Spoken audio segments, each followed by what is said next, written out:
जय हिंद, जय महाराष्ट्र। दोस्तों, मैं प्रश्न चक्र न्यूज़ का मुख्य संपादक अकबर अली अंसारी।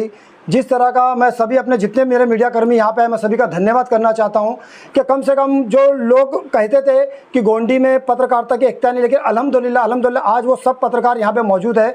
कुछ लोग नहीं आ सके क्योंकि इलेक्शन का पीरियड चल रहा है, उसी संदर्भ में कुछ लोग नहीं आ सके, कोई बात नहीं। मैं सभी का यहाँ पे वापस से एक बार धन्यवाद करना चाहता हूँ। आप सभी को पता है जिस तरह किसी संदर्भ में मेरे साथ में क्या हुआ, सब वीडियो वायरल हुआ, कई लोगों ने न्यूज़ भी किया। उसी संदर्भ में आज मुझे ये प्रेस कॉन्फ्रेंस मैंने रखा था कि मेरे साथ में क्या घटना घटी। लगभग 6 मई को मैं कार्यकारी अभियंता संजय वाघमारे डीओ के ऊपर भी लगभग मैंने केस किया हुआ है, क्योंकि ये भी अपील की भी जवाब नहीं दिया इन्होंने, आरटीआई का भी कोई जवाब नहीं दिया। इसी संदर्भ में जब मैं अलका सजाने मैडम के पास में जाता हूँ 24 अप्रैल को, तो वो मुझे लिख के देती कि 10 से 12 दिन में आपका कुछ निवारण होगा। वो निवारण नहीं मिलने के बाद फिर मैं 6 मई को जब वापस मैं जाता हूँ अलका जी से, ये 22 अप्रैल का मेरा पीजी उन्होंने लिख के दिया, सिग्नेचर है। 6 मई को मैं गया, इस संदर्भ में मुझे बात कही कि डीओ के ऊपर आपने क्या कार्रवाई की है। इस संदर्भ में जब मैं गया, जाने के बाद में लगभग दूसरा या तीसरा मेरा टोकन नंबर था और लगभग मुझे 1 से 1.5 घंटा वेट कराया गया। हो सकता कुछ उनका इश्यू हो, कोई बात नहीं, लेकिन ये होने के बाद मुझे लगभग 1-1.5 घंटे के बाद में अंदर बुलाया गया। अंदर बुलाने के बाद में पीजी मीटिंग में उनके कुछ ऑफिसर्स बैठे हुए थे, उन्होंने लाइट ऑफ कराई, टोटल लाइट्स ऑफ हुई, थोड़ा सा डिम रोशनी थी खिड़की वगैरह की, विंडो की। ऑफ होने के बाद में वो एक डैशबोर्ड निकालती है, उसमें स्केच से लिखती है Tada PMLA MCOCA sedation act MRTP, ऐसे कई एक मतलब 4-5 एक्ट वो अपने अधिकारी को बताती है कि ये पुलिस को पता है, लेकिन ये हमें भी पता होना चाहिए। मेरा ये कहने का सबसे बड़ा सवाल है, मैडम आपको ऐसी क्या आवश्यकता पड़ी कि आपको ये प्रेस कॉन्फ्रेंस, जो मतलब पीजी में जो मीटिंग थी, पीजी मीटिंग में पब्लिक के लिए मीटिंग होती है, उसमें आपको ये सब कानून क्यों आपको बताना पड़ा? कहीं ना कहीं उनका पूरा इंटेंशन था मुझे भयभीत करने का, लेकिन अल्हम्दुलिल्लाह मैं भयभीत नहीं हुआ, क्योंकि मैं वो सब चीज़ों की रिकॉर्डिंग रख रहा था। मुझे पता था कि मेरे साथ में कुछ भी हो सकता है, इसके लिए मैं पूरा रिकॉर्डिंग रखा था। उसके बाद में कुछ देर के बाद में मेरा ऐसा मानना है कि उनके द्वारा या उनके किसी अभियंता द्वारा राजू कोकनी उर्फ तौफीक वानू, जो उसका रियल नेम है, उसको राजू कोकनी के नाम से जानते हैं, मैंने भी सिर्फ उसका नाम सुना, मैंने उसको कभी देखा नहीं था। उसको फ़ोन करके बुलाया जाता है पीजी में। ये 15-20 मिनट का ये टाडा मौकों का ये सब चलने के बाद में लाइट्स ऑफ होती है, सब अधिकारी को भेज दिया जाता है। लगते 1 से 2 अधिकारी वहाँ रहते हैं और एक मैडम रहती है जो उनकी पर्सनल PA है, जो फॉर्म वगैरह देती है। उसके बाद में ये होता है कि भाई अब सच बता तू कहाँ रहता है। मैडम अपना मोबाइल ऑन करती है, मेरी रिकॉर्डिंग लेती है, अब बोलती कैमरा ऑन करो, लाइट्स ऑन करो। मैं उनको जो भी जवाब देना मैं जवाब देता हूँ। जवाब देने के बाद में राजू कोकनी उर्फ तौफीक वानू को बोलती है, ये राजू कोकनी कौन है, अब तुमको पता है? वो भी मुकरता है। ठीक है, वो काफ़ी संशय में, काफ़ी 1-1.5 घंटे का ये डिस्कशन है, झगड़ा, मतलब कई एक बातें होने के बाद में राजू कोकनी मुझसे पर्सनली कितने सवाल करता है, क्योंकि मुझे पता था कि इनके दिल में क्या है, वो मुझे जानना था। लगभग 15-20 मिनट तक मैं भी नहीं समझ पाया कि यही व्यक्ति राजू कोकनी है। जब मैं समझ गया तो मैं उसको बोल भी रहा कि राजू कोकनी क्या तुम ही हो, तो भी वो उगल रहा नहीं, लेकिन मुझे पता चला। ये होने के बाद में मेरे सोर्स ऑफ इनकम क्या है, आपको तो मतलब तुमने न्यूज़ चलाया, तूने कैसा न्यूज़ चलाया? मैं बोला मेरा काम है, कोई भी घटना घटती है, हम पत्रकारों का काम है उसको दिखाना, ना मैंने तुम्हारा मेरा पर्सनल कुछ आज तक है, ना कुछ पर्सनल है, तो तुम मुझे यहाँ पे क्यों बोल रहे हो? उसका फिर ये बोलता है कि मैडम के चरणों में फूल चढ़ाओ, नारियल चढ़ाओ, कि ये हमको यहाँ पे गोंडी में रहने दे रहे हैं, ये अल्लाह भगवान से बढ़ के, ये इनका स्टेटमेंट है बाकायदा, मेरे पास अब रिकॉर्डिंग है। अब ये अल्लाह भगवान से बढ़ के होंगे तो उनके लिए होंगे। मेरा ये सवाल है कि कोई भी अभियंता, कोई भी BMC ऑफिस, वो पब्लिक की प्रॉपर्टी है। पब्लिक जो भी जनता है, जनता अपनी टैक्स पे कर रही है, वो उनको पगार मिल रहा है।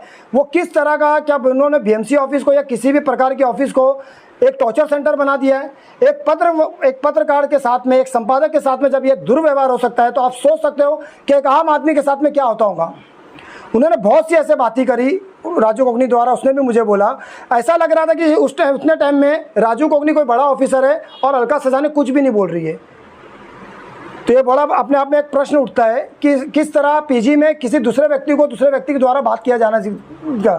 इनका ये स्टेटमेंट है कि हम पूरे शिवाजी नगर को मैदान बना देंगे और हम अपनी BMC की बीट चौकी यहाँ बनाएंगे। आपको अथॉरिटी आप बना सकते हैं, लेकिन जो यहाँ पे रह रहे, जो टैक्स पे कर रहे हैं, क्या उनका अधिकार नहीं है? SRA में भी उनको रूम आपको देना पड़ेगा कि ऐसे आप बना देंगे? दूसरी बात, राजू गोग ने कई एक बार बोला कि फोटो पास में आपको क्या लिखा रहता है कि आप यहाँ पे व्यक्तिगत रह रहे हैं, 100 रुपये आप जो दे रहे हैं वो यहाँ पे कचरा साफ सफाई के लिए दे रहे हैं, आपका यहाँ पे पर्सनल कुछ नहीं है। ठीक है, मेरा कहना यह था कि एक ही रूम को 2 साल में क्या BMC द्वारा, कुछ भ्रष्ट अधिकारी द्वारा या पुलिस प्रशासन द्वारा या किसी भी नेता द्वारा बगैर मिली भगत के आज गोंडी में लगभग 70-80% इलीगल रूम बने हुए, एक ही रूम पे पर्सनली टारगेट किया जा रहा है, 2 साल में 5 से 6 टाइम तोड़ा जा रहा है और 5 लाख की डिमांड की जा रही है। मैं नहीं कह रहा हूँ, जो उस रूम के जो पीड़ित लोग हैं उन्होंने बाकायदा ऑन रिकॉर्ड उन्होंने कहा है। तो मतलब एक ये रैकेट चल रहा है, मेरा ऐसा मानना है कि पूरा ये रैकेट चल रहा है कि पहले आप रूम बनाओ, हम रूम के कमीशन लेंगे आपसे, रूम बनने के बाद में इनके ही कुछ लोग को ये खड़ा कर रहे हैं और कंप्लेंट डलवा रहे हैं, और रूम अगर जिसका जो पैसा दे रहा है उसका रूम नहीं टूट रहा, जो पैसा नहीं दे रहा उसके रूम पे हथौड़ा चल रहा है। आखिर क्यों? ये बहुत बड़ा अपने आप में प्रश्न उठता है और ये बहुत बड़ा गंभीर विषय है। यानी गरीब आदमी एक अपना रूम बना रहा है, कितने लोग मतलब गरीब है, कितने लोग गरीब है, एक रूम बनने से आजू बाजू आमने सामने के रूम डैमेज होते हैं, लेकिन वो उनकी मजबूरी है कि वो हैवी डिपॉजिट पे लेके, कर्जा लेके, कुछ भी लेके अपना रूम बना रहे, इलीगल बना रहे। ठीक है, मैं मानता हूँ इस चीज़ को, इलीगल है, नहीं बनाना चाहिए, लेकिन अगर वो बना रहे तो इस प्रकार का व्यवहार करना क्या दुरुस्त है?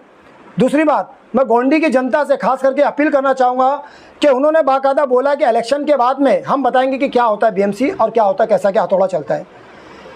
अब उन्होंने डराने के लिए कहा कि वाकई में उन लोग कुछ एक्शन करने वाले हैं, तो आने वाले समय में आपको पता चलेगा, मुझे भी पता चलेगा। लेकिन मैं जनता से एक निवेदन करना चाहूँगा कि आप लोग ने इलीगल बनाए, ठीक है, मैं आपसे निवेदन करता हूँ, मैडम से ये भी मैंने निवेदन किया कि मैडम जो बन चुका है उस पर हथौड़ा ना चलाया जाए, बल्कि जो बनने वाला है उस पर रोकथाम की जाए ताकि दूसरा रूम ना बने। और मैं जनता से भी अपील करना चाहूँगा, खासकर एमएस वार्ड में, कि आप लोग कुछ भी इलीगल ऐसा काम ना करें, क्योंकि आप पे हथौड़ा चल रहा है और ये आपको ब्लैकमेल उसी वजह से कर रहे हैं। 10 बाय 15 का रूम बोल के हाइट बढ़ा के ये उसी कर रहे, और उनके जो गुर्गे हैं बाकायदा वो कानून को तोड़ मरोड़ के यूज़ किया जा रहा है, बाकायदा उन पर पिटीशन डाला जा रहा है, कोर्ट में केस डाला जा रहा है। क्यों? तो आज मेरे साथ में घटना घटी है, मैं भी बहुत 2 दिन तक के 3 दिन तक के बहुत डिप्रेशन में था, मेरे जो समझ में नहीं आता कि मैं आत्महत्या करूं या कहीं गोंडी मेरे परिवार के साथ चले जाऊं। लेकिन कुछ लोगों ने, काफ़ी समाज सेवक लोग ने, काफ़ी सोशल वर्करों ने, एडवोकेट्स की टीम ने, कई लोगों ने मुझे सहारा दिया, मुझे कई लोगों ने समझाया, तो आज मेरे में हिम्मत आई है। आज मैं यहाँ बैठ के प्रेस कॉन्फ्रेंस कर रहा, इससे पहले भी कई एक वीडियो मैंने किया हूँ। तो मैं सभी साथियों का और सभी लोगों का धन्यवाद करना चाहूँगा, चाहे वो गोंडी सिटीजन फर्म हो, SMS संघर्ष समिति, हटाओ समिति हो, और जितने भी NGO है, जितने भी सोशल वर्कर, मेरे जितने पत्रकार भाई हैं, मैं सबसे निवेदन करना चाहूँगा कि इस विषय में मैं बाकायदा कंप्लेंट डालूँ। मैं आगे फॉलोमेंट चल रहा हूँ, और मेरा न्यूज़ दिखाने के बाद में लगभग कई लोग जो पीड़ित थे उन लोगों ने मुझे पेपर दिया है कि इतना पेपर मेरे पास जमा है, और कुछ लोग मुझे देने वाले। तो इंशाअल्लाह मेरी पूरी कोशिश है कि ये मैं सड़क से लेके कोर्ट तक के मैं मैटर लेके जाऊंगा, ज़रूरत पड़ी तो मैं राइट पिटीशन डालूंगा, और अगर ज़रूरत पड़ती तो PL भी डालूंगा। और मैं उन लोगों को एक चेतावनी देना चाहता हूं कि वो इस मैटर से दूर रहे, जो कुछ दलाल है, चाहे वो नेता हो या वो पत्रकार हो या वो कोई भी बड़ा भाई हो, मैं उनको चेतावनी देना चाहता हूं कि उस मैटर में अगर वो मुझे समझाना चाहते हैं तो जो समझाने का तरीका उस प्रकार समझाए, ना कि मुझे धमकी दे। मैं एकदम चेतावनी खुली दे रहा हूँ, खुले मन से मैं चेतावनी आप लोग को दे रहा हूँ कि मुझे मत डराया जाए। मैं एक पत्रकार हूँ, अगर मैं डरने वाला व्यक्ति होता तो मैं पत्रकारिता नहीं करता। इसके लिए मैं आपसे निवेदन करता हूँ। और इस विषय पे ये सभी लोग का, आप जनता की सोचो, आज अगर रूम पे डेमोलेशन होता है, टूटेगा, हाई कोर्ट ने ऑलरेडी परमिशन दे चुका, पहले भी हथौड़ा चलने आया था यहाँ पे, लेकिन नहीं चल सका। तो आप लोग सहयोग करो जनता का। आपसे कुछ सवाल करना है तो आप कर सकते हैं। इससे शिवाजी नगर, मानपुर तो उसके आसपास के इलाकों में जो पत्रकार के साथ जो दुर्व्यवहार होता है, डराने की, फंसाने की और अलग अलग मामलों में FIR दर्ज करने की बात सामने आती है, उसके ऊपर क्या कहें? उसके बारे में मैं यही कहूँगा कि कई लोगों ने, बाहर से भी कई लोगों ने अल्हम्दुलिल्लाह गोंडी में आके न्यूज़ किया, लोगों को उजागर किया। उनका भी यही कहना है कि यहाँ के जो पत्रकार है उनमें एकता ही नहीं है, और ये बात हकीकत है। ये तो मैं धमकी देने का कारण क्या था? आप BMC में गए थे, BMC में आपने किस कंप्लेंट का निवारण लेने पहुंचे थे और किस मसले पर आपको धमकी दी गई थी? मैंने DO के ऊपर जो अपना संजय वाघमारे है, इनका यह कहना है कि मैं यहाँ का स्थानिक नहीं हूँ। जब पहले मैंने कंप्लेंट डाला, कंप्लेंट पे मैंने RTI डाला कि इसका क्या निवारण हुआ, उसका नहीं मिला। मैंने फर्स्ट अपील डाला, फर्स्ट अपील के बाद मेरी सेकंड अपील की तैयारी थी, तो इन्होंने मुझे बुलाया अपने केबिन में और केबिन में बुलाने के बाद में 2-3 अधिकारी थे, वहाँ का CCTV फुटेज वगैरह सब कुछ है। उनका ये कहना है कि आप मतलब पीड़ित नहीं हो, मतलब जो किसी भी चीज़ से मतलब डायरेक्ट आप रिलेटेड नहीं हो। मैंने कहा ठीक है, और आप यहाँ के रहवासी नहीं हो, आपका एड्रेस मुंबई का लिखा पल्टन रोड का, ये मेरी ऑफिस का एड्रेस है लेटर हेड पे वहाँ के। तो मैं ये सवाल करना चाहता हूँ, क्या मैं एक भारतीय नहीं हूँ? मैं भारत के किसी भी शहर में किसी भी कोने में रहूँगा, ये मुझे भारत सरकार ने मुझे RNI नंबर दिया है। पूरे ऑल ओवर इंडिया में मैं कहीं भी कार्य कर सकता हूँ। संजय वाघमारे DO M इस वार्ड के किस अधिकार से वो मुझसे पूछ सकते हैं कि मैं यहाँ का रहवासी नहीं हूँ? मैंने कहा कि आप साबित करो कि मैं यहाँ का रहवासी नहीं हूँ, और मैं साबित करूँगा मैं यहाँ का रहवासी हूँ। मैंने उस संदर्भ में कंप्लेंट वगैरह किया हूँ, चाहे वो ह्यूमन राइट्स हो, नेशनल ह्यूमन राइट्स, सब जगह मैंने किया हूँ। उनका पत्र व्यवहार मेरा चालू है। उस विषय में मैं गया था अलका जी से, क्योंकि वो वार्ड ऑफिसर है, उस विषय में वो क्या लिख के थे मुझे वो जानना था। तो इस प्रकार का मुझे डराया धमकाया गया, क्योंकि मैं हमेशा से, चाहे वो BMC का कई एक पोल खोल मैंने किया है, चाहे वो ब्यूटिफिकेशन के नाम पे हो, चाहे गटर के नाम पे हो, चाहे रोड के नाम पे हो, और पर्सनल इन लोग अपने जो ऑफिस इनका टाइम होता है वो टाइम पे ये बिरयानी पार्टियाँ करते हैं, वो भी मैंने लाइव में दिखाया है। तो कहीं ना कहीं इनका पर्सनल इंटेंशन है मुझ पर, मुझे कोई फ़र्क नहीं पड़ता, मेरा कर्तव्य है, मैं दिखाऊंगा और आगे भी मैं दिखाऊंगा। जी, क्या मांगे अभी आपकी? मैं यही मांग करता हूं कि जिस तरह भी मेरे साथ दुर्व्यवहार हुआ है, मैं चाहता हूं कि इसकी प्रॉपर इन्वेस्टिगेशन हो। अगर मैं इसमें गुनहगार हूं तो जो कानून का संविधान कहता है वो मुझ पर ज़रूर कार्रवाई हो, लेकिन इसमें जो भी लिप्त लोग हैं उन पर भी कानूनी कार्रवाई होना चाहिए, क्योंकि उनके पास पावर है, पैसा है, वो सत्ता में बैठे हैं। और मेरी लड़ाई है, ये सिस्टम से मेरी लड़ाई है। तो मैं जनता से, खास करके गोंडी की जनता से काफ़ी मुझे समर्थन है लोगों का, मैं उनसे निवेदन करना चाहूँगा ये लड़ाई में वो मेरा साथ दे। कहीं ना कहीं अधिकारियों की भी कमाई की जांच किया जाना चाहिए। बिल्कुल करना चाहिए। आने वाले समय में जब हम राइट पिटीशन डालेंगे तो हम ये मांग भी करेंगे कि इनके पास में कितने इनके ऊपर केसेस बने हैं, कितने इनके ऊपर कार्रवाई हुई है, इनका फ़ोन रिकॉर्ड CD पूरा चेक किया जाए और इनकी प्रॉपर्टी की पूरा सीट द्वारा जांच की जाए।